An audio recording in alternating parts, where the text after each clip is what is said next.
Looks like the Trayvon Martin case is falling apart more and more every day.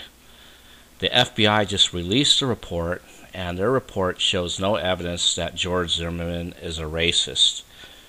And I hate to say I told you guys so, but in my last video, if you listen to it, you'll know that I said that there wasn't going to be any big smoking gun that was going to be found any time between now and the time of the trial. And the reason why I said that is because everybody and their mother's brother has taken a look at this case.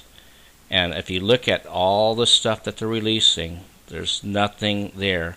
And if there was any smoking gun that was found, I have no doubt in my mind that they would have made it known to the public already.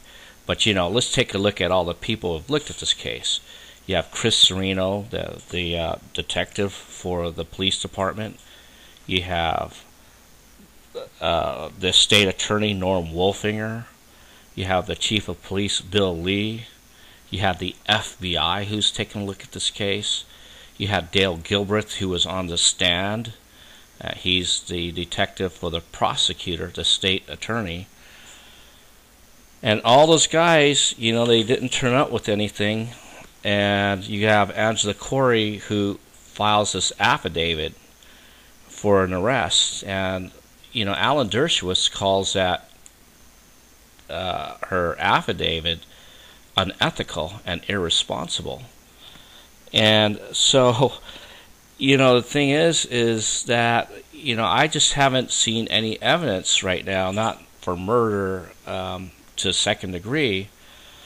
I think that there is some evidence to suggest that Zimmerman, he lied and that he is irresponsible in certain things on the way he handled this, but I don't see any evidence of murder.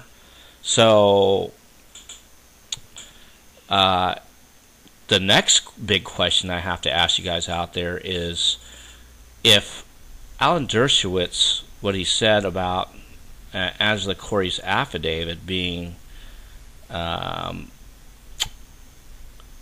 unethical, if her affidavit was indeed unethical, do you think Zimmerman's civil rights has been violated?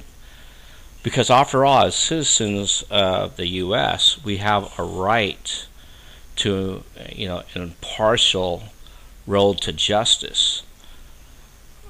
And, do you think Zimmerman, that, his civil rights has been violated? Because one of the things that Chris Serino and Bill Lee said was that they didn't feel that they had enough evidence, and for them to have arrested Zimmerman would have been a violation of Zimmerman's civil rights. So that's interesting that they said that. So I'm curious to see after this trial, if the trial even happens. I believe that Zimmerman's going to walk, and when Zimmerman does walk, I'm wondering if he's going to file a lawsuit against the state of Florida for civil rights violation. Well, we'll have to see. This is going to be really interesting.